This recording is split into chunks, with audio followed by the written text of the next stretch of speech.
ورقہ بن نوفل سے ملاقات کے بعد آپ گھر تشریف لے آئے اور اس کے بعد ایک مدت تک جبرائیل علیہ السلام آپ کے سامنے نہیں آئے۔ درمیان میں جو وقفہ ڈالا گیا اس میں اللہ تعالیٰ کی حکمت تھی کہ آپ کے قلب مبارک پر جبرائیل علیہ السلام کو دیکھ کر جو خوف پیدا ہو گیا تھا اس کا اثر زائل ہو جائے اور ان کے نہ آنے کی وجہ سے آپ کے دل میں وحی کا شوق پیدا ہو جائے۔ اور بالکل ایسے ہی ہوا۔ جبرائیل علیہ السلام کی آمد کے بعد سلسلہ رک جانے کے بعد آپ کو صدمہ ہوا کہ جبرائیل علیہ السلام تشریف نہیں لائے، لیکن جب بھی آپ جبرائیل علیہ السلام کو یاد کرتے، آپ ان کو پکارتے،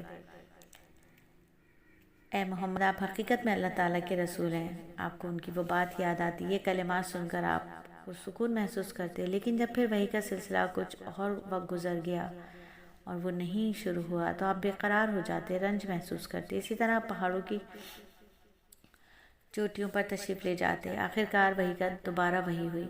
سورہ مدثر کی پہلی 3 آیات اتری، اے کپڑے میں لپٹنے والے اٹھو، یعنی اپنی جگہ سے اٹھو اور تیار ہو جاؤ، پھر کافروں کو ڈراؤ اور پھر اپنے رب کی بڑائیاں بیان کرو، اپنے کپڑے پاک رکھو۔ اس طرح آپ کو نبوت کے ساتھ ساتھ تبلیغ کا حکم بھی دے دیا گیا۔ ابن اسحاق لکھتے ہیں کہ اماں خدیجہ رضی اللہ تعالیٰ عنہ پہلی خاتون ہیں جو اللہ اور اللہ کے رسول پر ایمان لائیں اور اللہ کی طرف سے جو کچھ نبی پاک صلی اللہ علیہ وآلہ وسلم لے کر آتے اس کی تصدیق کی۔ مشرکین کی طرف سے آپ کو جب بھی تکلیف پہنچی، صدمہ پہنچا، اماں خدیجہ آپ کو دلاسا دیا کرتی۔ اماں خدیجہ کے بعد دوسرے آدمی حضرت ابو بکر صدیق رضی اللہ تعالیٰ عنہ ہیں جو آپ کے پرانے دوست تھے۔ انہوں نے آپ کی زبان سے نبوت ملنے کا ذکر سنتے ہی فوراً آپ کی تصدیق کی اور ایمان لے آئے۔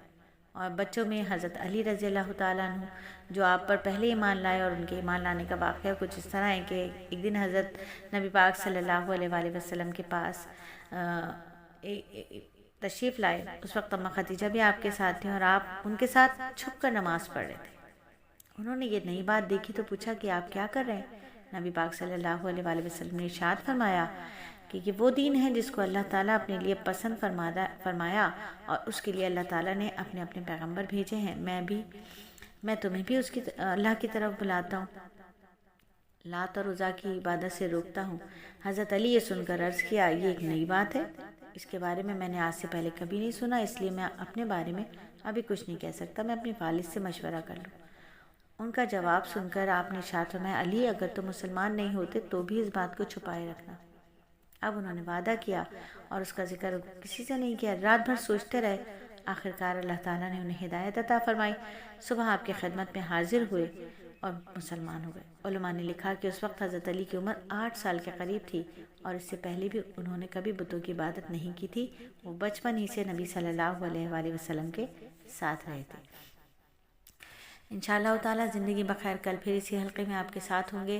مزید 2 قدم آگے بڑھیں گے سیرت النبی کو پڑھتے ہوئے اور سنتے ہوئے۔ اللہ تعالیٰ کہنے سننے سے زیادہ ہم سب کے دلوں میں، ہمارے گھروں میں، ہمارے معاشرے میں، دنیا میں، کل کائنات میں سیرت مصطفیٰ کی روشنی جگمگا دے اور ہمارا سارا کا سارا ظاہر باطن سب کچھ سیرت مصطفیٰ کی روشنی سے روشن ہو جائے، ہم سنتوں پر عمل کرنے والے بن جائیں۔ آمین ثم آمین۔